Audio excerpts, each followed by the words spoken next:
Halo guys, welcome back again to my channel bersama saya Hansan di sini dan seperti biasanya setiap harinya saya akan buatkan video seputar cryptocurrency. So, bagi kalian yang tertarik seputar cryptocurrency, boleh aja langsung bantu saya like dan juga subscribe.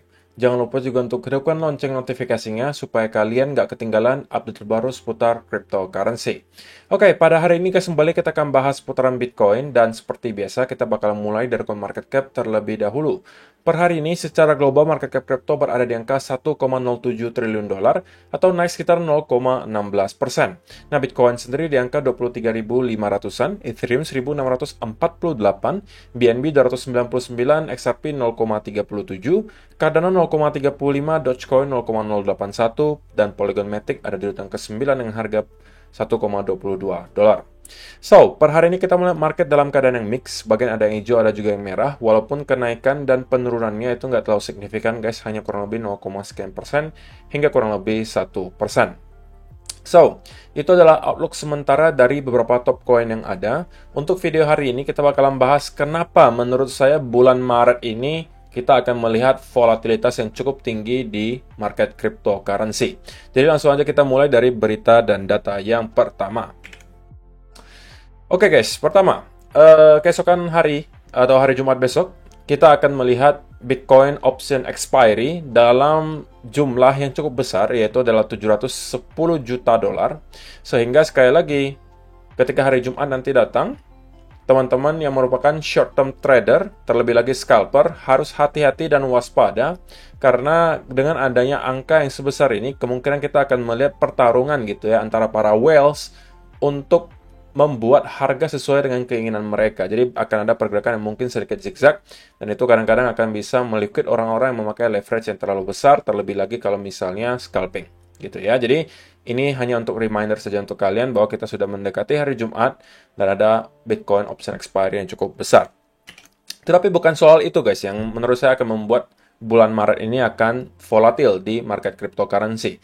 Tetapi adalah yang satu ini guys. Dari segi statistik, nah kita bahas dulu guys. Bulan Februari kemarin, kita closing monthly candle itu hanya kurang lebih plus 0,02%.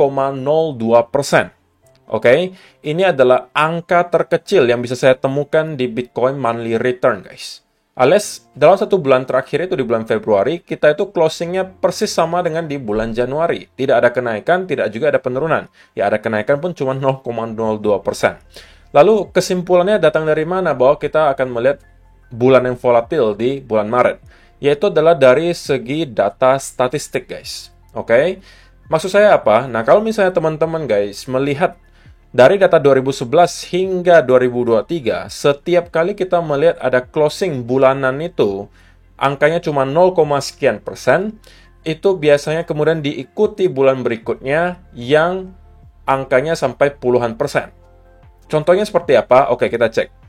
Berawal kalau di 2011 tidak ada, 2012 tidak ada. Nah, startnya di tahun 2013, guys. Oke, kita melihat di bulan September 2013, itu kenaikannya cuma 0,64%. Dan bulan berikutnya, kalau misalnya teman-teman perhatikan, itu kenaikannya 48%. Oke, mungkin teman-teman bilang, tapi kan ini mungkin kebetulan aja kok, kan baru satu gitu kan. Belum tentu yang lain juga sama. Oke, kita lihat lagi berikutnya. Di tahun 2014, pada bulan April kita hanya mengalami kenaikan 0,22%. Apa yang terjadi di bulan berikutnya? Kita kemudian melihat ada kenaikan sebesar 40%. Oke, masih tidak cukup juga. Oke, kita cari lagi yang ada 0, sekian persennya. 2015 tidak ada, 2016 juga tidak ada. Oke, 2017 di bulan Januari. Oke, kita mengalami kenaikan 0,22%. Bulan berikutnya apa yang terjadi? Kita melihat kenaikan sebesar 23%. Oke, jadi so far ya rata-rata kita melihat kenaikan antara 20, 30 sampai 40% bahkan. Sisanya tidak ada lagi. Oke. Kemudian berikutnya kita cek lagi 2018 ada di bulan Februari di mana kita mengalami kenaikan 0,67%. Kemudian diikuti bulan berikutnya, penurunan sebesar 32%. Oke? Jadi, bulan setelahnya itu selalu menghasilkan kenaikan dan penurunan yang signifikan gitu guys. Jadi dengan adanya data statistik seperti ini, maka menurut saya chance-nya cukup besar juga bahwa kita akan mengulangi hal yang sama. Oke, untuk kelima atau keenam kalinya guys, dalam sejarah Bitcoin kita melihat kita closing monthly itu cuman terjadi kenaikan 0, sekian persen. Bahkan ini adalah yang terkecil guys, sepanjang sejarah 0,02%. Jadi kalau misalnya kita akan mengulangi hal yang sama dengan yang terjadi beberapa kali sebelumnya, maka kita bisa expect gitu ya, pergerakan untuk bulan ini minimal akan 20, 30, atau bahkan 40%. Ya, tapi pertanyaan selanjutnya mungkin adalah apakah angka tersebut merah atau biru gitu kan? Kalau misalnya kita sebagai investor tentunya harapannya adalah biru, artinya kita mengalami kenaikan 20, 30, bahkan 40%. Tapi ya kita juga harus aware gitu ya, bahwa ada juga kemungkinan bahwa kita justru ke arah merah gitu. Oke, yang pada intinya pengen saya sampaikan di sini bukan soal Bitcoin akan naik 20% atau turun 20%, tapi pada intinya setiap kali kita melihat ada closing monthly return itu cuma 0, sekian persen, bulan berikutnya itu biasa pergerakannya bakalan cukup volatil. Jadi harusnya di bulan Maret ini kita bakalan mendapatkan suguhan yang cukup menarik guys. Apakah kalian sudah siap? Dan apakah kalian mempunyai prediksi ini? Kira-kira menurut kalian kita bakalan naik puluhan persen atau turun puluhan persen? Silakan kalian kasih komentar kalian di kolom komentar di bawah. Berikutnya juga guys, ini adalah sebuah data yang menurut saya akan sangat menarik kalian lihat kalau misalnya kalian merupakan investor jangka panjang di Bitcoin. Kita sekarang berada di tahun 2023 guys. 2024 nanti kita akan melihat halving terjadi lagi. Block reward-nya itu cuma 3,125 Bitcoin per block. Oke, dan pada saat itu kita akan mendapatkan circulating supply mencapai 93%. Tapi yang perlu kalian tahu guys, nanti di tahun 2040, alias kurang lebih 17 tahun dari sekarang lagi, oke, kita sudah melihat pada saat itu reward para miners itu hanya 0,19 Bitcoin saja per satu blok. Dan sudah ada kurang lebih 99% yang termining atau tertambang. Jangan di 2040, 2036 saja, kita sudah melihat 99% dari semua total circulating supply Bitcoin-nya itu sudah akan tertambang, guys. Dan kita, kalau sesuai perhitungan, harusnya berakhir di 2140, dan pada saat itu kita sudah tertambang 100% Bitcoin-nya. Oke?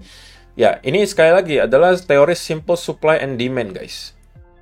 Ketika nanti supply-nya terus-menerus menipis gitu ya, dan harapan kita tentunya at least demand-nya tetap stay lumayan tinggi, atau kalau misal terus meningkat, apa yang akan terjadi ke harganya? Ya, tentunya kita akan melihat kenaikan yang signifikan. Semakin lama teman-teman hold Bitcoin-nya, harusnya gitu ya, semakin besar juga reward akan teman-teman terima. Jadi ini adalah sebuah data yang mungkin boleh teman-teman simpan gitu ya, untuk dijadikan pedoman. Oke, saya di tahun berapa, dan sekarang block reward-nya sudah berapa, yang circulating supply-nya sekarang di Bitcoin sudah ada berapa. Semua perhitungannya sudah jelas gitu guys. Oke, jadi ini adalah salah satu juga kelebihan dari Bitcoin, di mana semuanya itu sudah tertata rapi, sudah jelas. Tidak ada yang bisa diubah-ubah, karena ini adalah program gitu guys. Berbeda kalau misalnya kita bicara soal fiat money, di mana sewaktu-waktu bisa aja central bank memutuskan untuk menambah lagi supply-nya, tambah lagi supply-nya, tambah lagi supply-nya. Kalau di sini perhitungannya sudah jelas dan kita tahu kapan munculnya, kemudian angkanya berapa, sisanya berapa. Gitu ya. Oke. Nah, sebelum kita masuk ke chart guys, saya pengen ingatkan kembali untuk jangan ketinggalan event malam hari ini, di mana saya akan lakukan live AMA dengan CoinEx Indonesia. Kenapa harus ikutan? Alasannya karena teman-teman kemungkinan besar akan mendapatkan reward dengan total hadiah sebesar 10.000 token CET. Why not guys? Oke, ini uang gratis untuk kalian. Caranya juga simple sekali. Teman-teman tinggal klik saja link yang nanti akan saya sediakan di kolom description box di bawah. Nanti teman-teman akan ketemu dengan postingan di sini. Caranya untuk dapatkan hadiahnya sangat-sangat simple guys. Teman-teman cukup ikuti Twitternya CoinEx Indonesia, @CoinExIndonesia, kemudian retweet postingan ini dengan hashtag CoinEx Indo AMA, kemudian tag 3 teman kalian dan ikuti AMA plus games-nya. Nanti ketika saya live AMA, di penghujung acaranya akan ada quiz trivia, di mana teman-teman akan disuguhkan pertanyaan dan yang menjawab dengan benar itu akan mendapatkan hadiahnya. So, teman-teman wajib melakukan hal-hal tersebut dan juga ikutan AMA-nya nanti untuk menjawab pertanyaannya, dan teman-teman akan bisa memenangkan hadiah tersebut. Jadi dicatat guys, malam hari ini pukul 20.00 atau jam 8 malam nanti, saya akan lakukan live AMA dengan CoinEx Indonesia. Dan jangan sampai lupa untuk ikutan supaya teman-teman bisa dapatkan reward-nya. Karena saya tahu juga mungkin yang join tidak akan terlalu banyak, maka kesempatan kalian untuk memenangkan reward tersebut itu sangat besar. Caranya juga sangat simple. So, silakan teman-teman join nanti malam. Kalau bisa retweet-nya dari sekarang dulu gitu ya, ketika kalian nonton. Kemudian selesaikan dulu tugas-tugas yang di sini. Ini paling nggak sampai 1 menit, teman-teman juga ada selesaikan gitu kan. Dan kemudian teman-teman ikuti AMA dan juga games-nya. Oke? Jadi ini juga ada jadwalnya. Maret jam 8 malam waktu Indonesia Barat. Oke? So, itu adalah beberapa data dan berita hari ini yang pengen saya sampaikan untuk kalian guys. Sekarang kita masuk ke chartnya Bitcoin dan saya pengen mulai dari 4-hour chart terlebih dahulu. Nah, untuk sementara guys, sebenarnya tidak ada perubahan yang berarti dari segi price actionnya Bitcoin. Kita masih terkonsolidasi di bawah area trendline di sini. Dan semakin lama kita terkonsolidasi di sini, maka semakin mirip sebenarnya dengan yang kita lihat terjadi di sini, guys. Kita mengalami 2 wave penurunan, oke, kita break kemudian dari trendline-nya di sini, ya kan? Sorry, ini biar lebih jelas ya. Ini kita buat 2 wave, kemudian kita ada trendline di sini, yang kemudian kita juga retest, dan pada akhirnya kita breakdown. Nah, sama, di sini juga kita membuat 2 wave, kemudian breakdown dari trend line, diikuti ada retest di sini. Dan kalau misalnya kita dapat breakdown dari trend line di sini, sekali lagi ini juga udah saya sampaikan di video kemarin, saya masih akan tetap prefer untuk mencari sell setup, menargetkan minimal ke area sekitaran lower trend line di sini di sekitaran 22.000. Oke. Kalau kita sampai mampu jebol di sini, maka kemungkinan kita masih bisa hold untuk lebih panjang. Mungkin kita akan menargetkan nyampenya ke sekitaran 21 atau bahkan 20.500. Oke, ini adalah next target apabila kita tidak mampu maintain di atas area 22.000 guys. Jadi, untuk sementara sekali lagi secara price action saya masih cenderung dalam bias bearish gitu ya. Selama saya belum terbukti salah atau belum dibuktikan salah oleh market. Nah, caranya gimana kalau mau membuktikan saya salah atau senario bearish saya terinvalidasi?